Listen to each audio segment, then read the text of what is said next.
Hello, everybody. Welcome to another Comic Source Comic Boom collaboration. Time for your indie spotlight. I don't know. I'm used to rolling right into the DC spotlight. But yeah, this is the episode where Rocky and I are going to talk about some independent books that came out this week. Now, typically this will come out, late Tuesday or early Wednesday. We're a little behind this week, just getting logistics going and what have you. So, I'll remind everybody, if you do want to check out our thoughts on DC books, that's over on Rocky's channel on YouTube, Comic Space Boom, exclamation point, or you can check out the audio only version on the Comic Source podcast feed. Wherever you get your podcast, whatever platform or app, just do a search for the Comic Source and subscribe. Be sure when you head over to Rocky's channel, if you're watching the video version, to subscribe as well. Ring the notification bell. Let us know what you thought of the books in the comment section. We love to get conversations going there. But this one's all about the independent books that we want to talk about this week. So typically, we're going to try to do about 5 books or so for each individual week. Sometimes it might be more, sometimes it might be less. It just kind of depends on which books, sort of catch our fancy for the week. And we get that there's a ton of great independent comics that come out every week, but we are sort of limited by the books that publishers send us. So, that's why we always say, hey, support us, follow us, what have you, because when we have a bigger presence, that's when publishers are more likely to send us review copies so we can get a chance to check them out and let you know before you head into the shop what you might want to be looking for. So, that being said, I'm going to kick it off with a book that's been out for a while. Actually, before I do that, I guess typically when we do our DC books, we give our thoughts on, hey, how do we feel about the week? So let's open it up there, Rocky. How did you feel about this week for independent books? Picking up a lot of stuff this week. What are your thoughts? Well, I do. Well, I actually am in a situation where I pick up my the physical copies for my independent comics. I pick up every 2 weeks from my shop because my retailer, it's just the reality of Southern Alberta here in Canada that my particular retailer he doubles up on the shipping to save on shipping, and so I got to wait sort of every 2 weeks. I pick up the physical copies for but. Uh, but I do know what's coming out, and because I do get the preview copies now, I was quite excited. Because I love the independent market. I actually love it. If I'm very frank, as much as I love DC, I love DC Comics. I was born and raised on DC Comics, collecting over 45 years DC. I love DC. The fact is that independent comics consistently are higher quality stories than DC. I mean, that's just the way it is. That's how I genuinely feel 9 times out of 10. And this is just another example of that, the comic books that we're talking about. I'd be lying. This week, too, there was, there were comic books that just really impressed me, basically, even the one, well, we'll get into it, but I was really impressed. And I continue to love the independent market and, new work by Jeff Lemire, Hyde Street, and we'll be getting into some of the other ones. Free Agents, issue 4 came out. I'm really excited to talk about them with you. Yeah, overall, I thought it was a pretty strong week as well. Like you said, there's just so many great books that are coming out these days. It'd be impossible for us to cover everything. So, like, we get it. There's going to be books that, maybe your favorite book, you're curious what we think about it, but we don't necessarily cover it. We might not be aware of it, or we don't get preview copies of it, or what have you. So, if there is something out there that you want us to check out and to review, just let us know. We're always looking for new books to kind of understand and check out and what have you. So with that being said, yeah, let me go ahead and show you the book that I'm going to kick it off with. As I mentioned, it's a book that's been out for a little while. Actually, the first issue came out sometime around Christmas last year. It's from writer James Tynion. The art is by Joshua Hickson. It's called The Deviant. Now, part of the reason that I wanted to check this out, first of all, it's James Tynion, right? One of the best writers working in comics. He's sort of put the superhero stuff behind him and, still does a little bit of work for DC with his Nice House series that we talked about. It's on its second volume, Nice House by the Sea, after the Nice House by the Lake. But yeah, one of the hottest writers going. I do feel like he's not quite as hot and quite as talked about as he has been. But yeah, when this came out, man, he was really on fire. And I say that not to say that his work has diminished in any way, but just that he's not quite as white hot as he was. But he's got, his House of Slaughter and his Something That's Killing the Children over at Boom. He's got his Department of Truth at Image, and this is at Image as well. And I'm sort of curious. I haven't seen James do any interviews about this, but it does feel a little bit sort of autobiographical because it is about a guy who is wants to be a comic book writer or has been a comic book writer and has also put superhero work behind him. And he's talking to this convicted serial killer, and this guy dressed as Santa and was going around killing some people back in the early 70s. And basically, this deviant, and he's homosexual, and that's where the title "The Deviant" comes from. And we all know that although it's been a little more accepted now, it's still not a lot more than it was in the 70s, but it's still, we're still not all the way there. So this idea, especially back then, if your proclivities were that way, if you're attracted to the same sex, you were deviant, you were a pervert, you were more likely to be, convicted. And so in a way, this is a little bit of a mystery because there's hints that the guy that they convicted wasn't really the one that was responsible for those killings. And all these years later, the killings start up again. And it just so happens that this comic book writer has been, researching because he wants to write a comic book about it and the way that it affected him because the serial killer, the one that was accused and eventually convicted and is still in prison decades later, lived less than a mile from his house. And this writer was dealing with his own homosexual feelings as a very young man, maybe 12, 13 years old, trying to come to terms with that. His fascination with true crime and serial killing was a part of that. So it's all wrapped up. So as he's researching this comic, all of a sudden this person shows up and starts killing again, and there's links that link this killer, this copycat, I guess you would say, to this comic book writer. So he ends up getting accused. He ends up getting imprisoned. So then his partner goes and is trying to solve it because it seems like the powers that be want to just say, oh, it was him, right?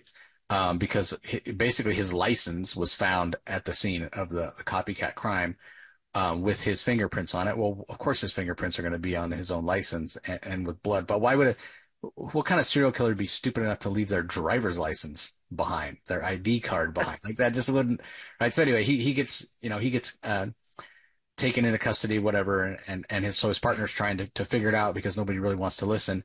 And then there's another killing while he's in prison. You think, oh, he's in prison, or he's being held in jail or whatever, waiting trial while they're investigating and what have you. And another killing happens, and so that should exonerate him, right? Like he was behind bars, he couldn't have done it. Oh no, no, no! This time his partner's driver's license is there, his partner's ID card is there, again with fingerprints, whatever. And it's like, come on, man. Like this is kind of stretching believability here. So that's basically what goes down in this issue number 8. And so now they're both linked to it, and it's just fascinating. It's horror in the sense that it's a serial killer, true crime, that sort of thing, but it's also a very poignant character piece talking about the struggles and acceptance of who you are and coming of age. And there's some of the parts of the story that do take place way back in 1973 when the original murders happened, but the majority of it takes place kind of more in current times. So I highly recommend it. It's really fantastic. You can see the art from Joshua Hickson. It's very sort of moody. The colors are not, super bright, so it gives sort of that moody feel. Obviously, even though we're in October here, the theme is Christmas. The whole story takes place around Christmas time. I mean, this guy, the original serial killer, who seems like he might still be out there doing these killings. He dressed as Santa, and some of the victims were like his elves, his helpers, what have you, that worked at the mall. So it does have that tie into the holiday season, but it's certainly not full of cheer. It's kind of a dark tale, as you can see. I mean, definitely not for younger readers either. I mean, you can see some, one of the Yeah. victims there wrapped up in blood everywhere. Yeah, so pretty. I got to tell you that your comments have prompted me. I actually have every issue. I only read the first one, and I read the first one around Christmas time when I picked it up. Yeah. And then for some reason, I just thought, well, it's continuing past Christmas, and just all the other comics I read. I literally have the physical copies, and but now I have to go back and read them, depending on because of what you said. So because it actually clearly it got more. It's more interesting to me now hearing you give a synopsis of what's happened so far since that first issue. So it's very interesting. I definitely, and I love James Tynion, man. I just love him, and of course, we're loving his. I'm enjoying his Nice House by the Sea as well over at DC. So yeah, no, it's he's firing on all cylinders. Yeah, he really is fantastic. And I should say, so I think it's going to be 10 issues. I think it does feel like it's getting pretty close to the conclusion. This is issue 8 that came out this month. Issue 9 has been solicited. It comes out November 13th, but there's nothing beyond that. So I'm not sure. Maybe even issue 9 is and it doesn't say in the solicitations that it is. But one of the things that I will say is, while you feel like you get a decent amount of story, it's not a real dense read. It's not a real heavy read in terms of, a lot of dialogue or what have you. So I could see, if somebody was reading it monthly, picked up the first one, kind of like The Walking Dead is at times, where it doesn't feel like it's a big, huge chunk of story. So that's the advantage. If you haven't been reading this, man, you can pick this up. You got 8 issues to read. You're going to get a big chunk of story if you go back and read it, read it all up to this point. And I think you'll really get sucked in. It's really fantastic. So, all right, let's move on. Let me get one of Rocky's books up here to talk about. Sorry, again, apologies. This is the first time we're doing this, so we're just kind of working out the kinks. But I guess we'll start here with well, oh, that's not the right one. Sorry. There we go. Okay. Up next book we're going to talk about is Free Agents. This is written by Kurt Busiek and Fabian Nicieza. Stephen Mooney is the artist. Triona Farrell on colors. Richard Starkey and Comic Craft on letters. This is issue 4. So give us your thoughts, Rocky. What made you want to talk about this book this week? Well, because I actually, it's a really good team book. And I think that often people tend to, I think generally people, longtime readers, when you think of team books, people often tend to migrate to either Marvel or DC. And I find that team books from independent publishers are often I think ignored or neglected. And one of the things about Free Agents here is this is issue 4, but it's sort of a quick synopsis. When issue 1 came out, it's one thing about Kurt Busiek and Fabian Nicieza. They don't insult the reader's intelligence. They assume an intelligent reader, and there's actually a lot of substance in the first issue and in issues 2, 3, and 4. But they hit the ground running in issue 1, and I just want to give a quick synopsis here is, and this is I'm actually simplifying issue 1 for those who just want to get interested in it, is that Free Agents are essentially the name of a group of, it's a sort of a superhero team that exists in another dimension. And what happens is that their other dimension is essentially destroyed. Their world is destroyed, and they escape their world. Their world is destroyed by a force, a villain, supervillain called Iskander the Argive. His name is basically Iskander, and they believe they killed him, but they escape into null space. And when they escape into null space, which was sort of an in between dimension after their world's destroyed, and they end up essentially being stranded on Earth, and they think and what. Where the character work comes in this series is the writers Busiek and Nicieza do a great job of crafting a story around these various characters that basically made up this superhero military unit whose entire lives were dedicated to fighting an oppressive supervillain threat in their world. But now suddenly they don't their reason to exist is almost gone. What's gone? They're now on Earth. Iskander, the Argive, the villain, is gone. They're on Earth. They have these superpowers, and they're in the Image universe. And this is the same universe that Radiant Black is in, and Superstar, and a lot of other a lot of other superheroes of the Image universe. And but they keep a low profile. They have really no desire to make themselves known to the people of Earth. They want to sort of like blend in. But what's happened is that when their world was destroyed, a lot of the weapons from their world were lost, were scattered across null space. And there's an individual called there's a number of characters who in the story that are collecting all these artifacts. In particular, a character by the name of Madame Devault and her sort of trusty sidekick Botok. They're collecting all these weapons from null space that they don't realize originate on the worlds of the free agents. But the free agents are tracking the energy signatures of these weapons being retrieved by Madame Devault, and they want to stop her from using the weapons. And she's selling the weapons on a sort of a secret a freak black selling them on the black market. And they move to try to stop her. Meanwhile, they also are afraid that Iskander is going to somehow find Earth, make his way to Earth and destroy Earth. And they make themselves known to the world. The free agents are forced to come out of, basically forced to reveal their powers and their skill sets, and they stop one of these weapons from causing harm to the populace. And there's rumors of these free agents, and gradually more and more people become aware of their existence, including Radiant Black, and including a really interesting character by the name of Superstar, who gets his powers from the adulation of the people. And Radiant Black shows up in issue 4. He's very much like a Spider-Man-like character. He sounds often like he's written like a Peter Parker-like character. And he just wants to make sure that the free agents aren't bad people. And he discovers that they're not.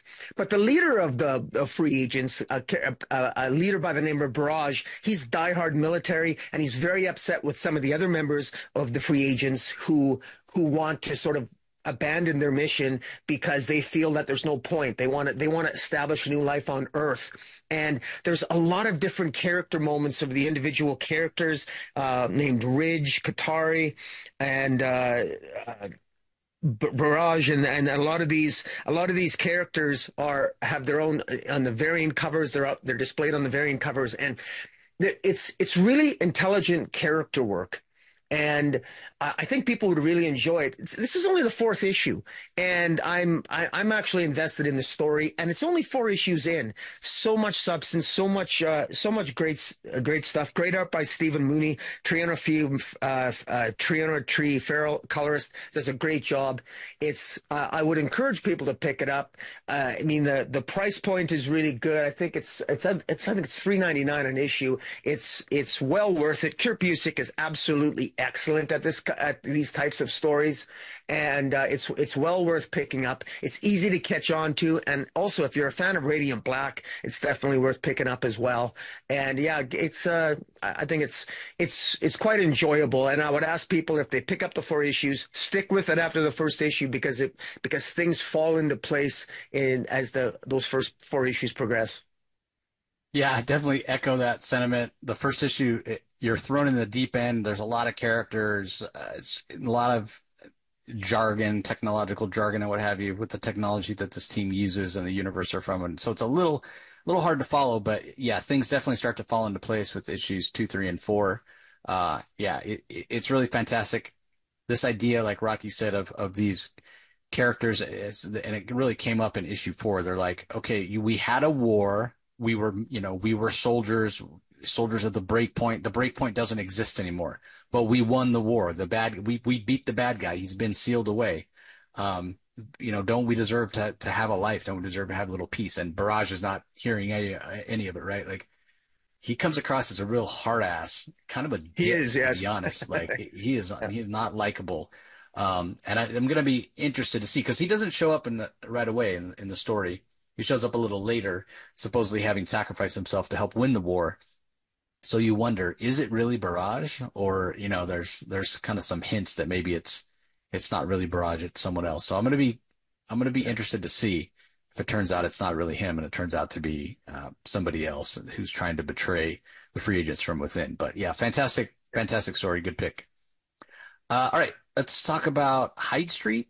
I've been really enjoying all the content from Ghost Machine, which is Jeff Johns' imprint over at Image Comics, whether it be post-apocalyptic Geiger, whether it be Rook from Jason Fabok, his creator-owned kind of sci-fi story. We've got the historical adventure drama, I guess you'd say, of Redcoat that we're going to talk about here in a little bit. But this is the entry into the kind of the horror genre, if you will, and it's got absolutely gorgeous art from Ivan Reis, who does this main cover. There is a variant cover. I didn't grab the image, but there's a variant cover that's a throwback to Blackest Night, and I saw that cover and I wanted it so bad. And then I saw it was like a 1 of 100 ratio, and I was like, I didn't even ask my retailer how much because Yeah. I didn't want to be tempted. I'm sure it was at least $50. I didn't want to spend that.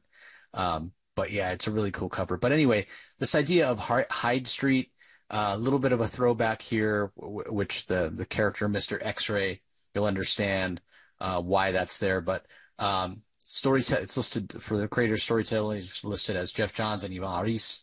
Inker Danny Mickey, colors by Brad Anderson, letters by Rob Lee. And the whole idea behind Hyde Street is it's sort of this every town sort of feel, right? Like every town, little main street or whatever, sort of right around the corner, right around the beaten path.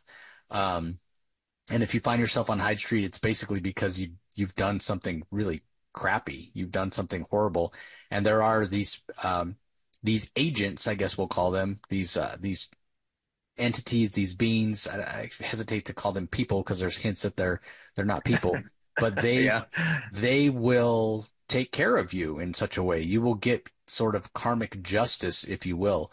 So again, we're introduced to this concept here in this first issue with this, sweet little lady who needs help crossing the street, and lo and behold, this little Boy Scout type guy looks, super innocent, shows up and offers to carry your groceries and help her cross the street. And as they're talking, it comes to light that this little boy knows the horrible things that she did. Namely, she poisoned her young daughter with cyanide, the little drops, and killed her when she was 5. Then did the same to her husband years later. Took a lot longer for him because he's a much bigger guy.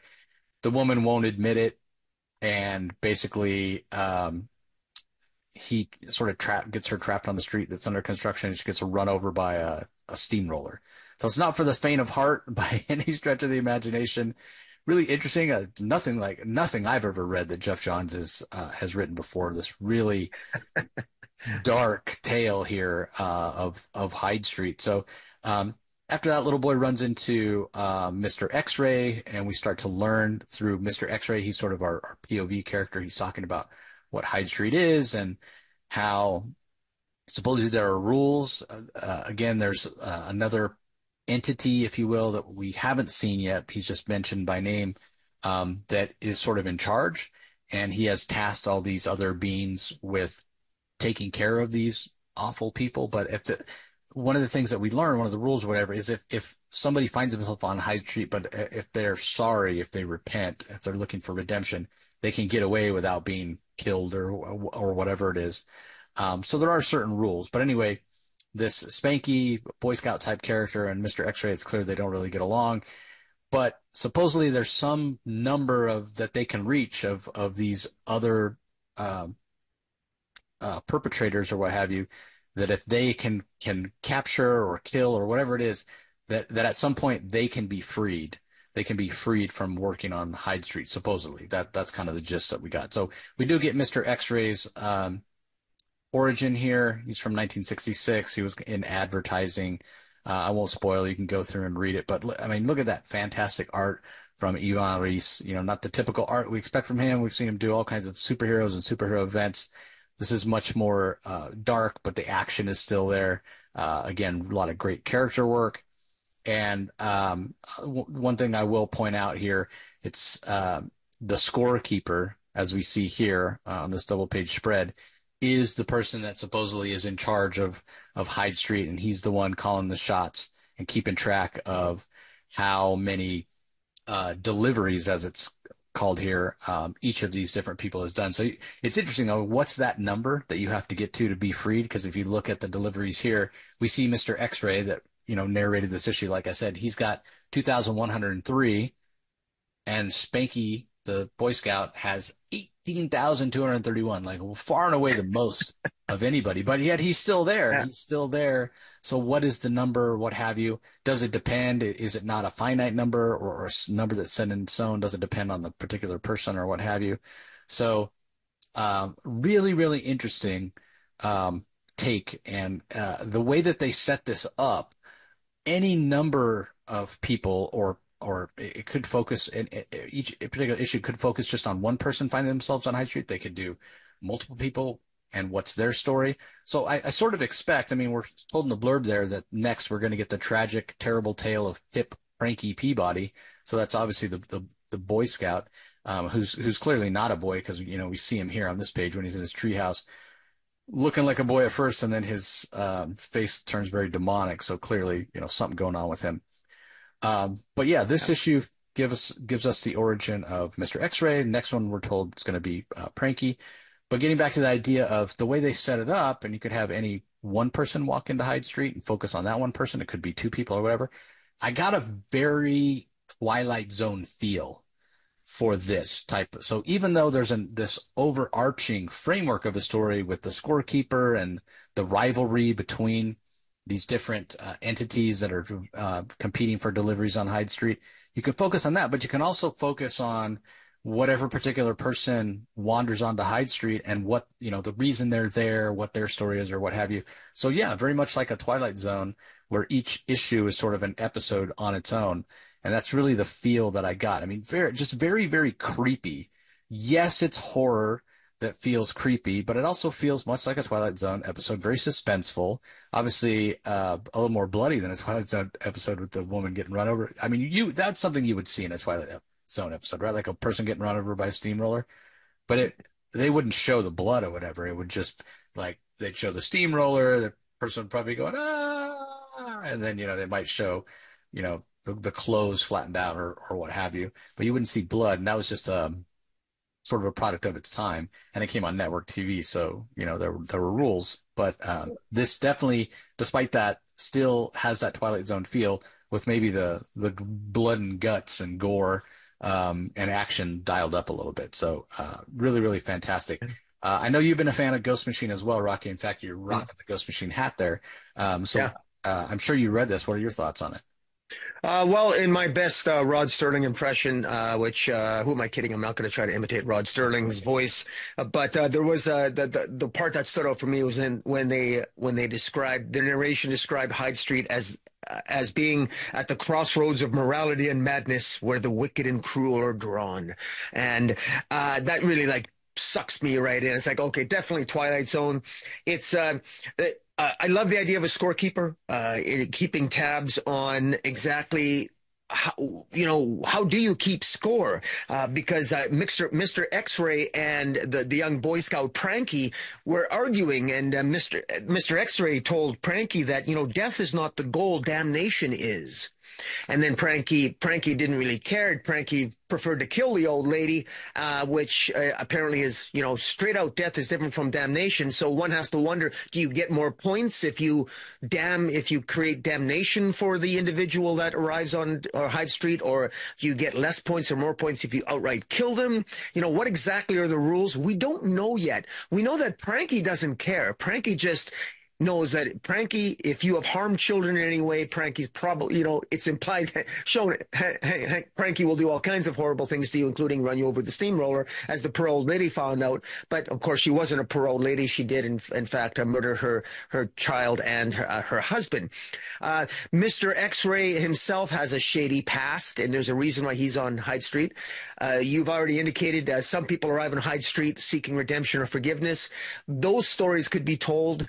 We get all the individuals in Hyde Street. We know that it's not just Pranky and Mr. X-Ray. There's going to be other characters that are sort of trapped on Hyde Street that are keeping accumulating points on the scoreboard, which is shown at the end. Great premise. Plus, there's the visitors to Hyde Street. Will some of it has anyone ever escaped Hyde Street? Are they all trapped? What happens to your average person that just happens upon Hyde Street? So many questions, so much potential for storytelling. Great premise by Jeff Johns, and fantastic art by Ivan Reis. Definitely something where this, frankly, to me is more. The horror element has been done to death by comics. I think it's been overdone in the last 5 years. I think Something is Killing the Children brought back the horror element back to comic books thanks to James Tynion, like whatever that was 4 or 5 years ago. But I think there's a glut of horror comics and comic books at the moment. If I'm blunt about it, this feels far more fresh and new, and it feels like it's not just a horror comic, which is what appeals me to it, because it seems like it's so much more, because it can incorporate so much more than just horror. I mean, there's a lot more that happens in this issue than just a woman get ran over by a steamroller. There's story, there's substance here, and it's clearly headed somewhere with the promise of many interesting things to come. Yeah, if you're not reading Ghost Machine stuff, it reminds me of the fun of comics. Like we're talking about, we started off talking about how great independent books are. Ghost Machine is part of that. Like they're exciting stories. The one thing I will say though, the quality is very high, the production quality is very high, the art's very good, or what have you. But it's not, and I get it, right? It's hard to do on a monthly schedule, and that's why you see even over it's a big two, you don't see the same artist, week after week after week. So a lot of times with this independent stuff, you'll get 6 issues, 8 issues, and then it'll go on a little bit of a hiatus for 4 months or whatever while they get caught up. And so it's not the same cadence where like Batman's it has to come out every month, for years on end. Independents are a little bit different like that, so you do have to go in with that understanding. That sometimes you're the series that you love. I mean, Saga is a perfect example, right? Like it went for what, 30 issues, 50 issues or whatever for the longest time, but then they took an extended break and then they came back and it's a few issues and then you'll get a little bit, a month or two off and then a few more issues. It's just the nature of independent comics.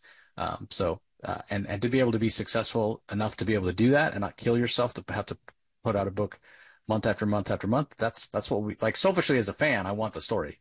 But knowing these creators are people, it's great that they can take a month off here or there. So anyway, speaking of horror, this next one, I don't even know if you'd call it horror yet. I guess we'll have to wait and see because only the first issue has come out now. Full disclosure, it's the second printing of the first issue because the first issue sold out. It's the second printing that's out today, October 2nd. You might be able to still find a first printing, but it is the first issue. Second issue doesn't come out for a little bit, but it's Minor Arcana from Jeff Lemire. He does the writing and the art. Letters are by Steve Wands. So this is kind of in the vein in terms of the Jeff Lemire work, something like Fish Flies that he did previously, the one that probably everybody knows. Now I'm drawing a blank on it. Sweet Tooth, that was eventually turned into I think it's a Netflix show that it's on. Yes. But that same sort of sense of storytelling that Jeff Lemire brings. I mean, he's a brilliant writer. I have so many great Jeff Lemire series that I love, from Bloodshot over at Valiant to Gideon Falls, which was really heavily into horror at Image. Now he's over at Boom doing this Minor Arcana story, it is horror, but it has a little bit of a different feel to it. But it still has that classic trademark Jeff Lemire characterization, which for me is where it really shines. But I'll let you talk, Rocky. This is your pick. What made you want to talk about it? Well, first I want to explain to people what Minor Arcana actually means, because I'm going to assume, perhaps wrongly, but my ego insists on it, that most people don't know what the hell Minor Arcana is, because I didn't know what the hell it means. Minor Arcana, it refers to tarot cards, and apparently Major Arcana are tarot cards which, when you reveal and flip over the tarot cards, reveal significant events in your life like birth and death, and they reveal the big ticket things. Minor Arcana with respect to tarot cards, reveal the more mundane intricacies of one's life and individual details that will occur in one's life. And and this particular story involves our lead character. Her name is Teresa St. Pierre. She is an LGBTQ character who ends up going back to her small town of Limberlost because her mother, who literally runs a psychic store and gives psychic readings to the local populace. Her mother is really sick. It's not disclosed what disease her mother has, but one can presume maybe it's cancer or something, and that her mom is requires her ongoing care. And Teresa is a character who has she's lost her job. She feels directionless in life. Her relationship has she's no longer has a relationship with her girlfriend left her, and she doesn't really have she feels right now directionless in her life, and she feels a pull back to her hometown of Limberlost. And I love that name for a town, Limberlost. I mean, and almost like she's missing a part of her limb or something. But in any event, the town's called Limberlost. She's pulled back into the town, and while she doesn't get along with her mother herself, you could tell her mother misses her. The character work by Jeff Lemire is so good. You can tell that her mother loves her and misses her, but her mother just can't stop being kind of a little bit of a bitch, bitch, and because she wants her daughter to come back. But you can tell that in many ways, her teenage life, she feels the same as when she left, when she was home, when she was a teenager. And you could tell that there's still tensions with her mother, but yet she's still willing to go back and help her mother. But admittedly, she doesn't have nothing else going on in her life at the moment, so she feels pulled back. And where things get a little bit interesting is that her mother wants her daughter to help her out, and they need to leave the psychic store open because her mother needs to make an income. And so giving psychic readings to the local populace is something that they have to continue to doing. Well, her mom's sick, and so one of the local people named Jean Tremblay comes into the store, and she wants the reading because she wants to get some more information on her dead husband, Jean. So we have a situation where Jean Tremblay, the wife, wants her husband, Jean Tremblay, same name, two Jeans, one's dead, one isn't. She wants a reading for her dead husband. And Teresa reluctantly decides to give her a reading but she views tarot card reading as sort of a con game. She's seen her mother do it 1,000 times growing up. So she knows exactly how to go through the motions and just, okay, fine, I'll give you a card reading. It's just so she goes through the motions. But a funny thing happens when she does that. She actually has a legitimate vision. She has a vision where she's feeling alone, and a vision of almost impending doom of some kind. And it really impacts her. And that's sort of that vision she has. And then there's a vision of a death card at the end. And that the vision that she has becomes we just know she has a vision of a tower card and then a death card. And then the issue ends. Remember, this is the second printing of the first issue. So that's all we know. But what's interesting is that we know what's coming here, and we know what Jeff Lemire's plans are. Jeff Lemire plans to publish 4 deluxe hardcovers, and the first one is going to be showing the experience of Teresa St. Pierre, and it's going to be called a hardcover called The Book of Wands. And then the next series of comics dealing in Limberlost is going to be The Book of Swords, which are going to be based on Teresa's Teresa's father's experience, and then the book of the Book of Cups, which is her mother Vicky's experience, and then the Book of Pentacles, which is her grandfather's experience. And all of these, the Book of Wands, Swords, Cups, and Pentacles, are also within the tarot card mythology. And so, and what's interesting about all this is that each one of these categories of tarot cards, wands symbolize will and creativity, which is associated with Teresa. The Book of Swords is associated with reason, logic, wisdom, and intellect. And then her mother's card, Book of Cups, is associated with spirituality, emotions, and love. And then material possessions and career are associated with Pentacles. And so, and there's a character that's associated with each of those things, which you can infer from the advertisement at the back of the very first issue. So right away we know that Jeff Lemire, he's playing the long game here. He's crafting and he's building a story, and right away you can tell right from the first issue that there's going to be so much more substance to this story. I'm absolutely pulled right into this. I suppose, one could wait. You could wait 3 or 4 years until probably all four of these until all the hardcovers are out. But I want to be alongside here for the journey. I encourage people to pick this up. There's a reason why the first issue sold out. And let's face it, guys, there's a lot of competition out there for these types of stories. And the fact that it's sold out and goes to a second printing, I think is a pretty good sign. So this is a high recommendation for me. Yeah, even though it is just the first issue, as Rocky said, I mean, it, it's supernatural with the tarot card reading and Teresa discovering that apparently she does have some real life psychic ability. Whether her mother does or not, we don't know.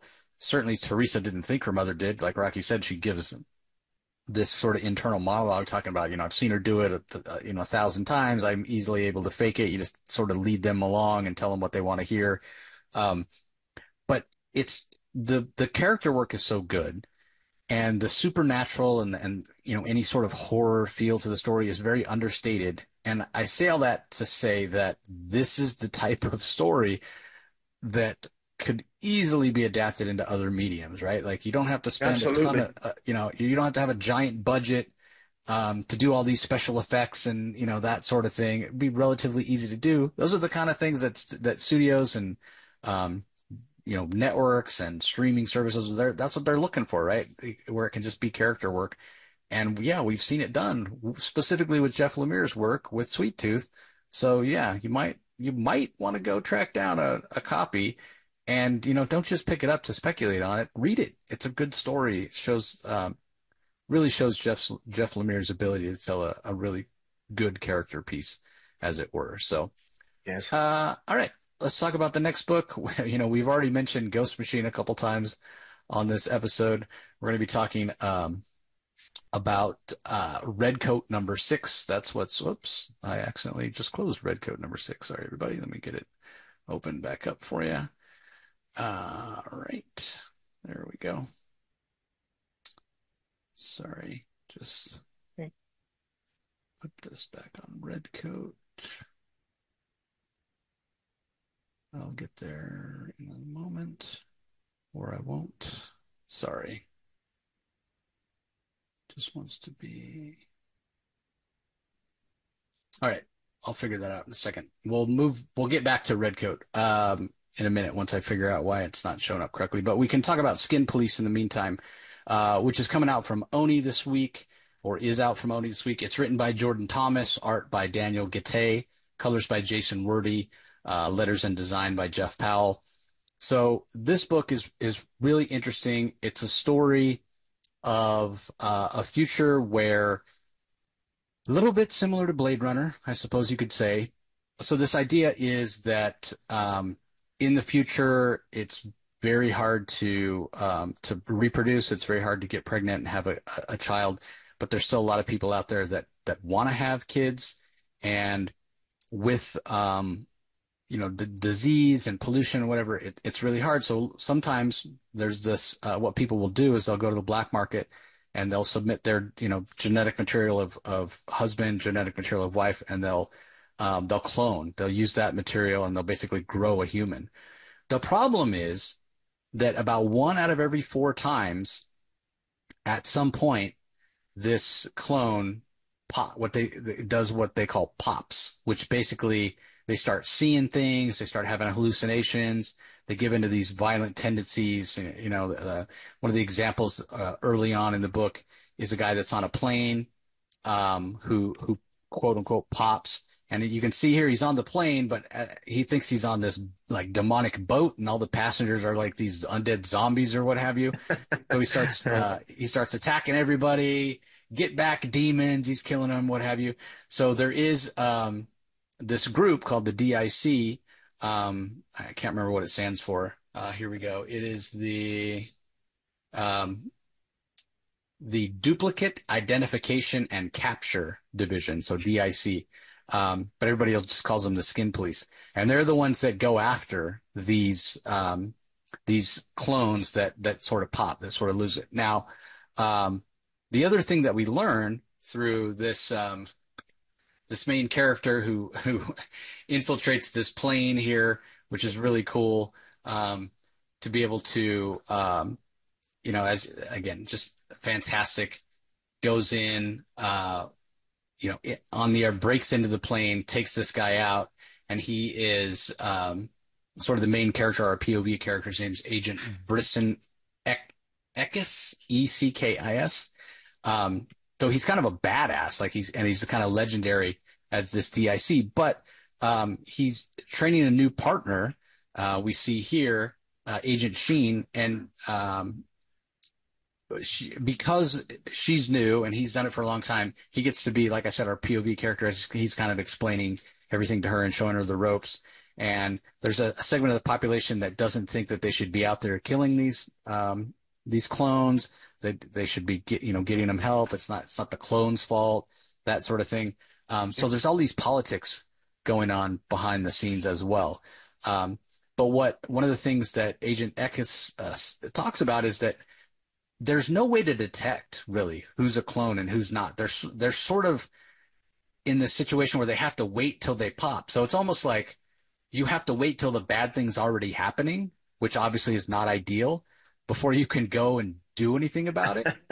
Yeah. Which, yeah, that just sucks, right? That you're not able to sort of proactively stop this stuff from happening. Which, if they could do that, then that would be a lot better for everybody involved. You could prevent these horrible things from happening if you knew. And apparently, if you suspect that you might be a clone, or if somebody in your family might be a clone or what have you, because that's the other part of it, because anybody can be a clone. There is a test, but apparently the test is like really expensive, because you think, well, why doesn't everybody just have to take a test periodically to make sure they're not a clone? So again, it is like prohibitively expensive to take this test to find out, if someone's a clone or not. So, it's only the people that are most well off, I guess we'll say, who would be able to take this test. So that, that leads to a problem, if you will. So it's not the ideal situation, because the other part of this is, if you don't like somebody, you can just call the DIC and say, hey, I suspect so-and-so might be a clone, and then they're going to get investigated. There's going to be all kinds of, well, why is Redcoat showing up now? Sorry about that, everybody. Some technical difficulties, but we're back. Finishing up my thought on Skin Police, as I said, because you can't detect if somebody's a clone, at least not easily, very expensive to figure out if somebody might be a clone. You can sort of it can be weaponized. And we meet this girl in the story whose stepmother calls and says, who lives with their stepmom when they're still 30? My husband was very soft-hearted, and I don't feel safe with this girl here. So yeah, this idea of being a clone is being weaponized, and we see later that this does lead Eckes and his partner to go after this girl, and some of the other DIC agents go after her. She ends up having to run and evade them, and she's super capable physically. Like, she's jumping onto flying cars and evading capture and what have you. So you wonder, could she possibly be? I mean, there's nothing said about the clones that they have any abilities where they're better than humans, kind of like Blade Runner. But it's an interesting start to the story, and the art is really fantastic. You can see sort of bright colors. It is the future, so it does have bright colors, but everything is not clean and neat. This isn't a Star Trek future, but it's also not as dark and dreary as something like a Blade Runner. So just starting off, really curious to see where it goes from here. The premise I was interested in, because it does have some ideas that are sort of classic sci-fi, reminding me a little bit of Blade Runner. So I decided to check it out, and I'm glad I did. It was really interesting. So you didn't get a chance to read this, or you didn't check it out, did you, Rocky? No, I didn't. I never read it. It is such an awesome cover. I think that's one of the most coolest covers. The cover is, again, it looks gory as hell. It's very enticing, the cover. I am intrigued by what you described as the basic premise. It does seem like it has a lot of potential. Weaponizing the the weaponizing process regarding the clones. That sounds pretty cool, pretty sci-fi. So I thought. I really want to find time to check it out because I anticipate that's, subsequent issues are going to be on the list for review. Yeah, it's really interesting. Again, out from Oni, everybody. So, all right, last book we're going to talk about in detail today, Redcoat. We've already mentioned several books from Ghost Machine. So this one is really interesting. This idea of an immortal, sort of like Highlander, right? Except you don't have the whole "there can be only one," but through kind of a magical process, people are able to gain immortality. And through this series, I think it was in issue 2, maybe issue 3, we learned how this Redcoat, this man named Simon Pure, gained immortality. Certainly not because he's deserving of it in some sort of best of the best type of way. Like he's a real hero, a man's man, great morality and ethics. And no, if anything, he's the exact opposite. He's very selfish. He's very self-centered. Um, he's not particularly likable. And he gains this immortality through an accident. But he was a Revolutionary War soldier, but not for what we consider the good guys. Not for the Americans. He was part of the British. He was a redcoat, and so he was one of the bad guys. But you get the sense that he didn't. It wasn't that he was fighting for king and country because it was a cause he believed in. No, he had just worn out his welcome in the UK, in England, and needed a way to be fed. First of all, because he's not particularly good at anything. So he just needed a way to be fed and a way to sort of escape the people that were after him. And so he joined the Redcoats and eventually was sent to America to fight in the war. So he's a really interesting character. He still, as because this story does flashback. We've seen the Redcoat in some other of the unnamed universe. So the unnamed is sort of the overarching. I won't call it a superhero universe. It's maybe the supernatural universe of Ghost Machine, of which Rook is not a part, and Hyde Street I don't think is a part, but Redcoat, Junkyard Joe, Geiger, and some other titles that have yet to come out, they're all part of that interconnected universe. And like I said, we've seen some of those characters before, and we've seen Simon Pure before, but most of this story takes place in the past, not during the Revolutionary War, but some decades later, when some of the supernatural, almost like an Illuminati type group, appears to be on the rise again, and Simon Pure gets sucked in. He's recruited by the young boy you see on the cover there, who turns out to be Albert Einstein, who's searching for his sister, and Pure uncovers this conspiracy that's all wrapped up in to do with his immortality and trying to find out who's the leader of this cabal, the secret cabal, what they're after. It unfolds in a very, very interesting way. Really interesting from Jeff Johns. The Brian Hitch art is absolutely fantastic. We've got Andrew Curry and Brian Hitch as inkers. Brad Anderson does the colors. Rob Lee on letters. So it has a very classic adventure feel. Simon Pure, despite being this sort of unlikable character, there is a part of me that I couldn't help but root for the guy, because even though he does these crappy things and he doesn't have like the best moral compass, if you will, you can sort of see that he does want good things to happen. Like, deep down, maybe way deep down, I think he does have good intentions. But it's sort of because he's rough around the edges that causes issues, that causes problems for him. So I think, yeah, in some ways he sort of gets in his own way when he's trying to do the right thing. So it's a great story. I'm not sure if an issue 7 is on the way anytime soon. It certainly feels like at the end of issue 6 that we get the end of a complete story, and it sort of hints that there's more to come, but it also feels like it could like I said, maybe go on hiatus for a little. But as I say that, I'm looking for issue 7. It's already been solicited. It's coming out on October 30th, and then issue 8 comes out December 18th. So that is good news that it's going to be. We're going to have the next issues out in relatively timely fashion. I mean, technically, we get 2 issues this month. One coming on the 2nd, one coming on the 30th, but then nothing in November, and then December comes along. So this is really fun. If you're a history buff, I think you really like this because again, it ties into a lot of characters that are in the American Revolution, real life characters. I mentioned Albert Einstein, but we're talking about George Washington. We're talking about Benedict Arnold, Paul Revere, all that sort of stuff, and it's just a lot of fun. And the word I keep coming back to is just adventure. This just feels like a big adventure. And if you're a fan of Bryan Hitch art, this is some of the best work I've seen Hitch do in a long, long time. And, I'm not the biggest Bryan Hitch fan.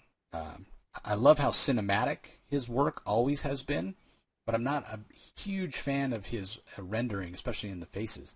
But this art is just fantastic. And again, just so full of action and adventure. And yeah, big fan. This is another one of those books that shows what a great job everybody over at Ghost Machine is doing. So I know you've been reading this as well, Rocky. What are your thoughts on it? I love it. Red Coat is really fantastic. Right up there. Red Coat, it's hard for me to decide which one I love more, Red Coat or Rook.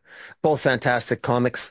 What I love about Red Coat is, and now I'm a Canadian, but here's how my judgment of my American friends, including yourself, is that your history, and I do have a history degree. I say that only because I speak with a little bit of knowledge.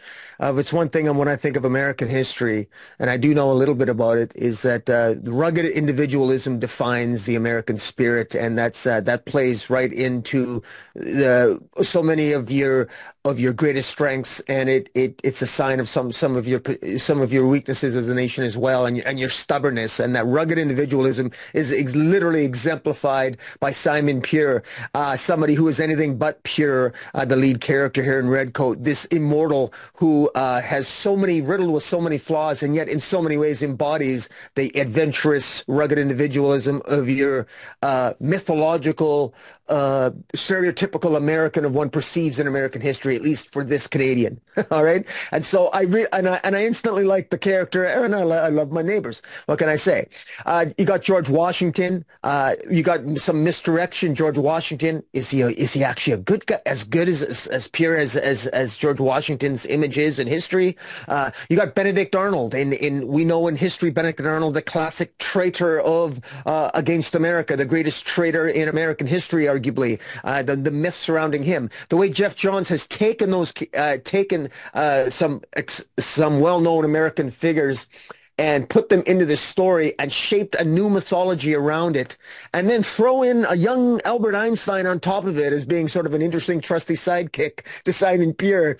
It's just truly fascinating, and it's so adventurous. It's so much fun, and it's still somewhat of a mystery even at the 6th issue in terms of where did this immortality come from? How did he end up being immortal? We know some of the circumstances, but how did Simon Pure, of all people? It's not like Thor's hammer where it's the most worthy by any. So how did he become immortal? Also, Benedict Arnold's machinations in this issue to use George Washington's acts of lies and cut Simon Pure 3 times, hearkening in the potential destruction of America. That goes awry. The limitations on the immortality that are revealed this issue at the end of this 6th issue in terms of Red Coat, Simon Pure has to be within American borders in order to maintain his immortality. That's interesting. But just as we get more answers in this issue, Jeff Johns manages to pose even more interesting questions as we move forward. So like I said, I'm completely invested. And as a lover of history and a lover of comic books, I get the best of both worlds with this comic. Yeah, it's really fantastic, and one thing I forgot to mention right at the top. This is going to have spoilers, everybody. So when you check these independent episodes out, be aware that we're going to talk about the story in depth, and we're maybe going to give some stuff away. That being said, I do feel like we haven't dove as deep as we could have, or we might have, or as deep as we do on a lot of the DC titles when we talk about them. That's because we're just getting started and we haven't had a chance to talk about the previous issue for these series. But as we start new series and new arcs, yeah, we will be getting pretty deep into them. So just be aware. So that being said, yeah, there is some misdirection on the part of Benedict Arnold, which I like that characterization.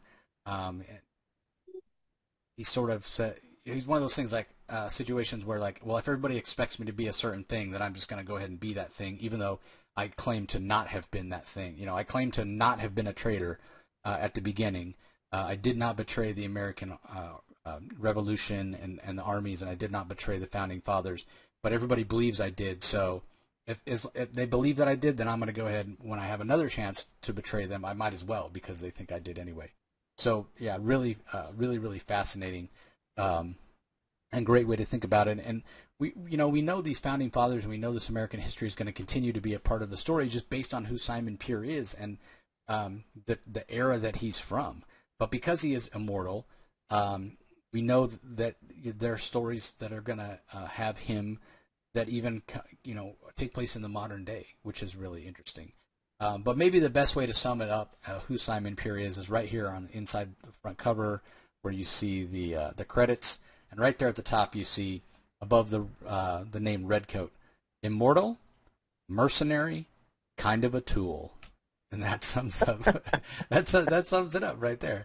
He's kind of he's not a complete tool. He's kind of a tool. Again, deep down, I think he wants to do better and be better, but. Again, sometimes he just can't get out of his own. So, anyway, that's going to do it for this episode. Thanks for joining us, everybody, as we talk about these independent books. Sorry about the technical difficulties. Again, first time we're doing it with me recording and Rocky joining. So, not that we haven't done them before, but not with this level of switching books and that. So we'll get the kinks worked out.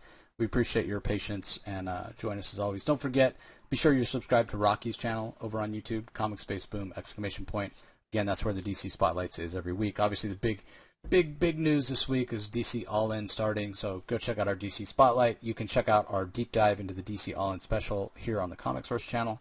Appreciate you all supporting and subscribing to the Comic Source channel as well. And don't forget, thousands of past episodes on the audio-only feed. Just do a search for the Comic Source wherever you get your podcast. And yeah, I think that's going to do it. Although now that I think about it, if we're mirroring our DC Spotlight, should we give a book of the week? Should we say what our favorite independent? Do you have one that stood out for you, or is it too? Well, actually, and it's just by coincidence. In fairness, I've read a lot of independent this week, but it's just by coincidence, and this may not always be the case every week because we won't be able to talk about every independent we read. But I really love Minor Arcana. I'm actually tempted to buy my own tarot cards. And like I almost feel like it's a fad now. I'll buy my own tarot cards, and the fad will last for about a month, and then I'll just throw the cards away and ignore them. But Jeff Lemire's Minor Arcana I was really interested in, and I'm definitely going to be sticking with that moving forward. But then I got to say I've read the first 4 issues of Four Agents. I love that too. Redcoat. I'm continuing to read that, but Minor Arcana would go to that this week. What about yourself? Yeah, it's interesting. I did really enjoy the end of Redcoat, and yeah, Minor Arcana again, worthy pick. It's definitely like I said, just a fantastic example of really great character work from Jeff Lemire. So I think it's very much worthy, and I had a feeling it was going to be good. And this was not necessarily through any idea of doing speculation or anything by me, but it was just at San Diego Comic-Con this year. They had a San Diego Comic-Con exclusive of Minor Arcana. So and I did pick that up. So cool. Yeah, that is a fantastic pick. But I'm going to go with Hyde Street. And the reason I'm going with Hyde Street is because of that Twilight Zone feel. And the first time I read it, I wasn't sure. It just felt so unexpected in a way because, like I said earlier, I've never read anything like this before from Jeff Johns, so I didn't know what to expect. And there was also a feeling of it's the introduction and it's opening everything up, but I don't think it's really a book where I there's a beginning, middle, end. You know, like there's no resolution at all in this book, unless you want to say it's the woman who poisoned her daughter and her husband. She got an ending for sure. That happens in the first 3 pages. She gets run over by the steamroller. But other than that, there's no real ending here. The whole book is an introduction and it's a beginning. So that's a little different feel. And you know, it's not like the most unique thing. Certainly, we've seen plenty of comics end on cliffhangers or what have you. But just a very different feel. And you know, I love Ivan Reis. He's one of my favorite artists. Just fantastic. And to have something so different and interesting that opens up a lot of potential for storytelling from Jeff Johns. That's why I'm going to go with Hyde Street this week. Good choice, and I have to say I like Hyde Street if for no other reason that it's going to be. I always like characters that are generally recognizable and make for very easy cosplay. I can see myself buying some X-ray glasses and putting on one of my old suits and being Mr. X-ray at the next Comic-Con.